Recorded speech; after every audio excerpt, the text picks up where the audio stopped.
What is up, guys? Hope you guys are having a fantastic day. As always, we are back with another video. Of course, this is part 3 or episode 3 of the Forester build. You guys probably saw that little clip. The motor is on the motor stand. Just put that bad boy together. So, I mean, there's not really much else to it. You guys already know what's happening today. Tearing this all the way down to short block, just this guy right here.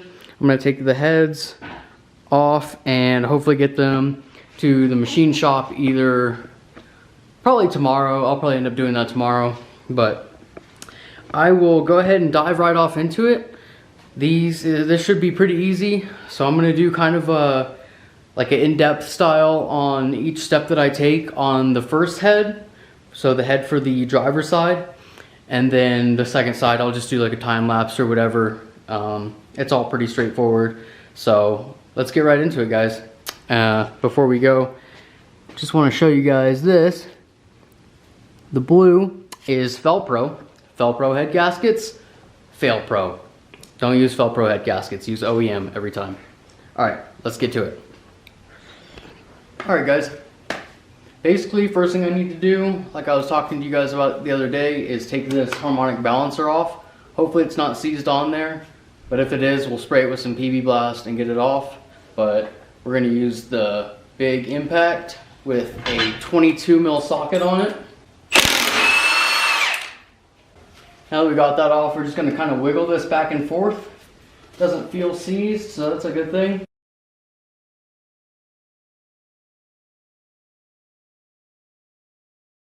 So there's that off. That was pretty easy. Next, I'm going to take a 10 mil just on a little 1/4 inch drive. And I'm going to zap all these 10 mil bolts off the front timing cover. Then we're going to pull this off, and then I'll work on these cams. So let's get that real quick.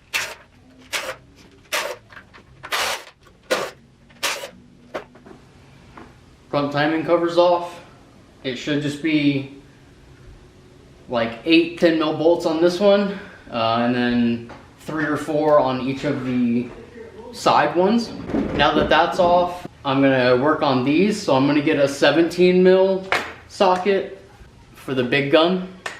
Basically guys, I'm just gonna take this, I'm gonna leave the timing belt on while I loosen these, so that way these cams don't spin and potentially bend a valve.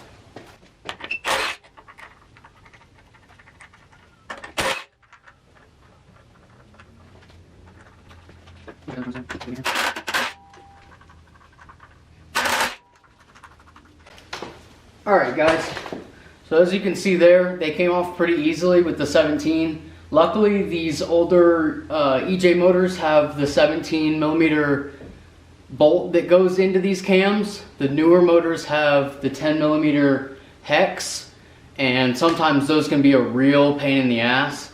So I'm very fortunate and grateful that these are the 17 mils.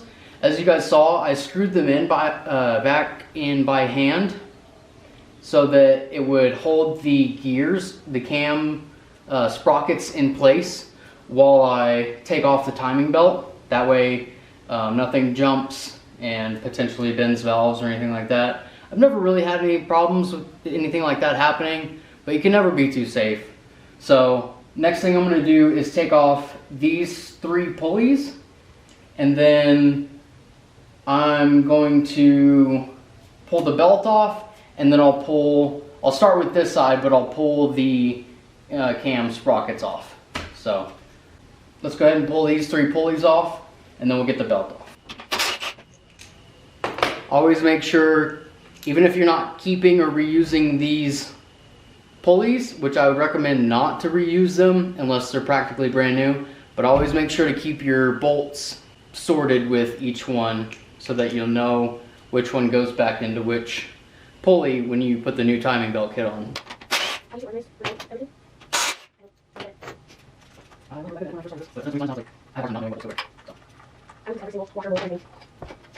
So guys, I've got the timing belt off, and now that I'm looking at it, I don't know if you guys can see that, but there's the lines.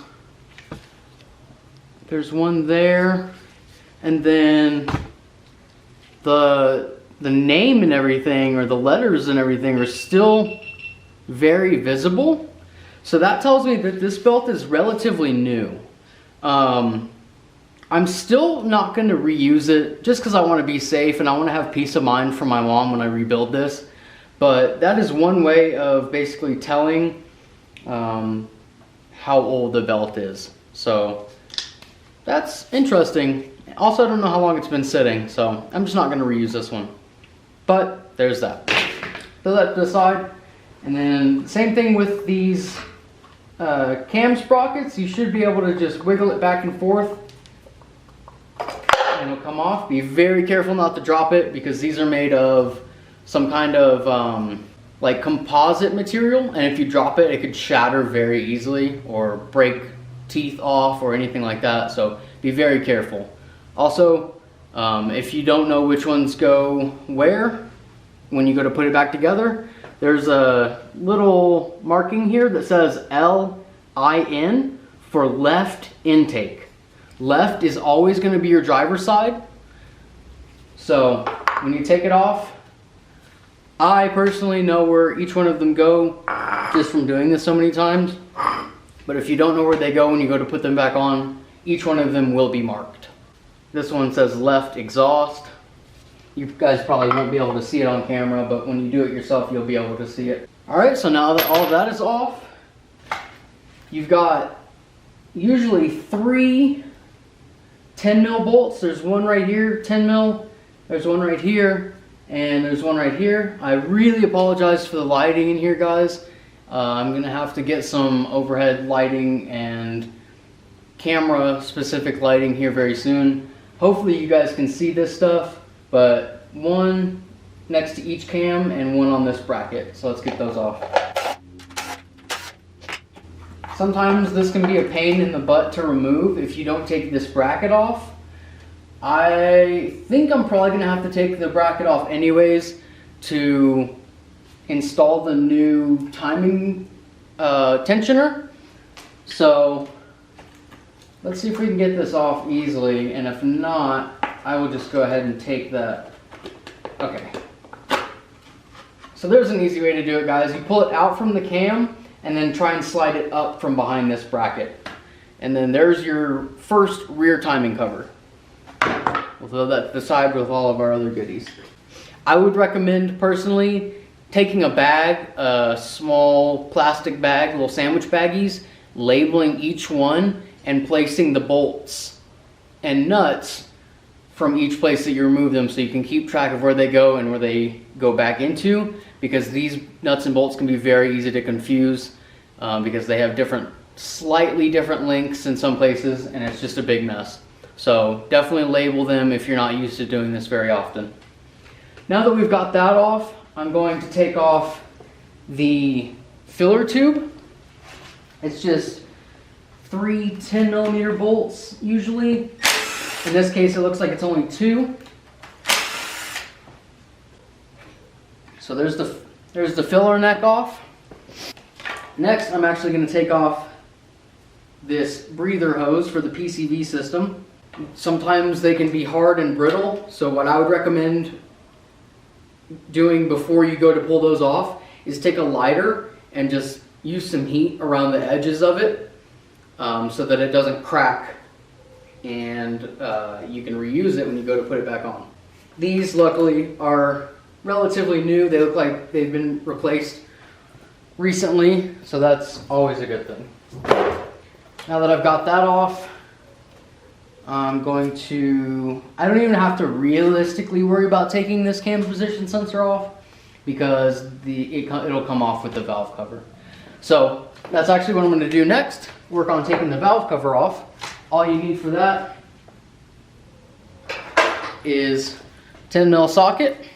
Before we take the valve cover off, you just want to pull your spark plug wires out. You can set those to the side for now. And on these, they're just the tubes, so they just plug right in. You don't have to worry about any bolts or anything. So now that we've got those out, there's just 6 on this head. There's 6 valve cover bolts. and we'll go ahead and rip those out. And like I said, guys, it is very easy to get these bolts and things confused. Luckily, on these valve covers, all the bolts are the same. They're all the same length. But on the newer style valve covers, this shoulder is about half the length. So it's really easy to get them confused. The shorter ones on the newer style go in the front only. So now that we've got those off, we can set them to the side. And that valve cover came off extremely easily. On the turbo heads, it's good to put RTV on the valve cover gasket. So on the turbo heads, it's a little harder to get those valve covers off. But luckily this isn't turbo, so you don't have to worry about that. Now that we've got that off, what I'm going to do is turn the engine up at a slight angle so that these valve buckets don't fall out when we take the cam off. Alright guys, so what I recommend for this is these can be in there pretty good sometimes, these cam cap bolts. So I recommend a good impact socket, a good 6-point, not rounded impact socket, and a pretty decently strong impact. And then you want to start from the middle and work your way out pretty much so that there's no warpage. I've never really had any problems with it, doing it in slight variations, but that's the way it's recommended. So you just want to start with the top, hold the head really firm, and then just...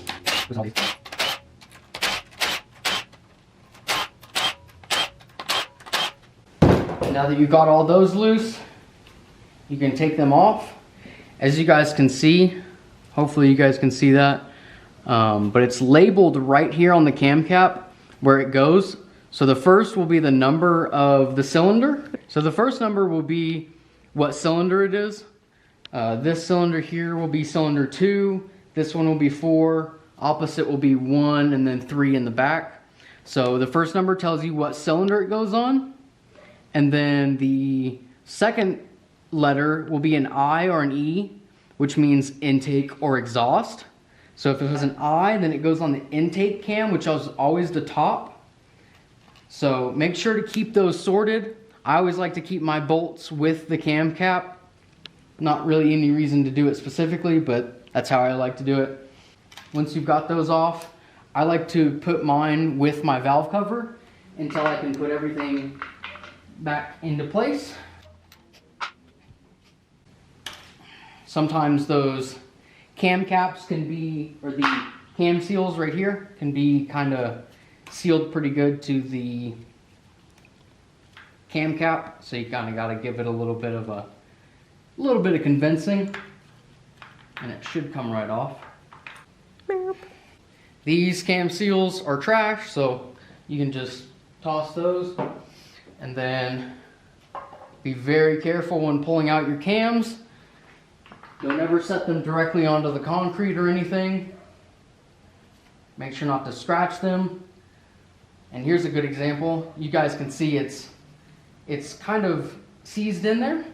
So what I like to do, I grab a rubber mallet, place my hand over the cam so it doesn't shoot out, and just lightly tap the front of it. And you hear it click. You should be able to pull it out now.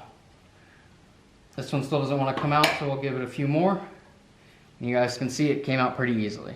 So I made this mistake when I first started doing Subaru engines.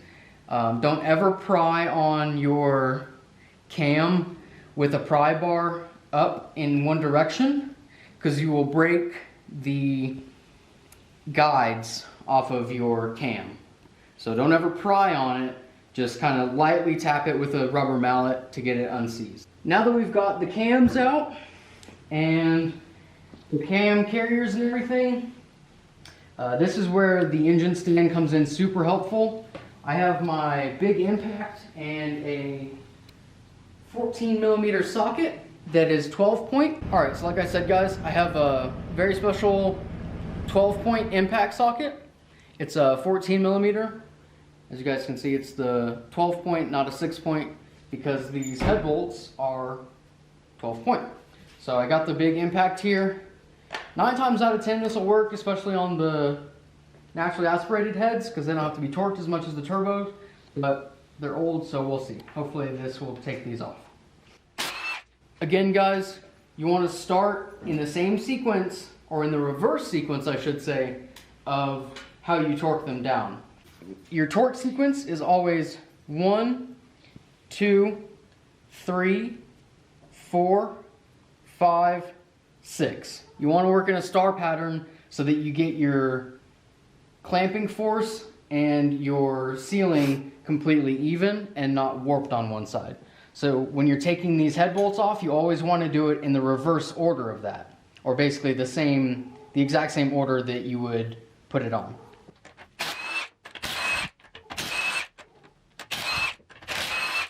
Once you got your head bolts out, unless they're brand new, always just throw them away.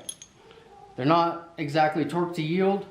Dealerships like to reuse head bolts, but just as a rule of thumb for me, I personally don't like reusing head bolts unless they have less than like 20,000 miles on them. So I'm just gonna throw these away.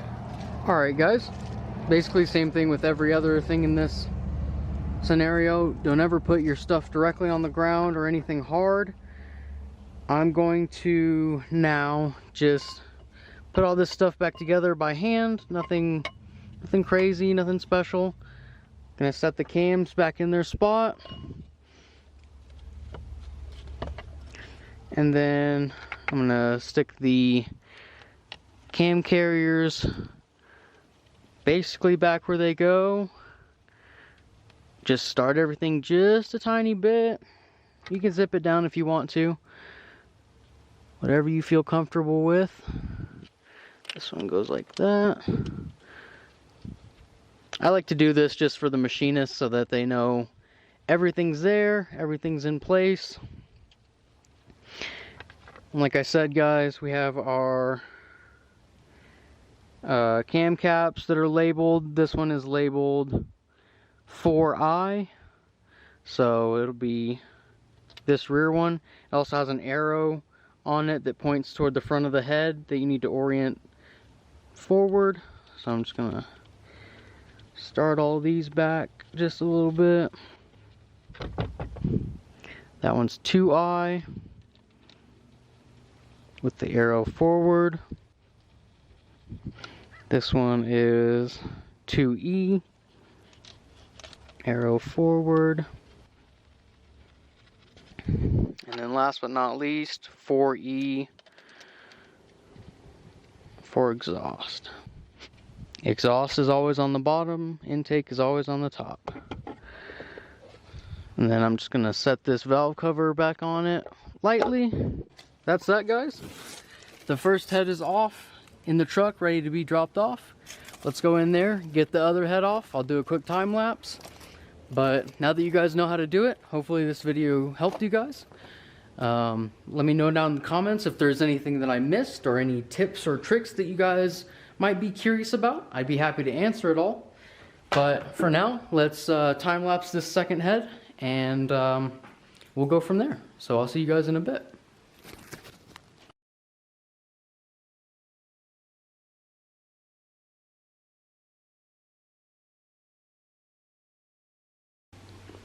Well, there it is, guys. That's just the down and dirty process of taking heads off of one of these EJ motors.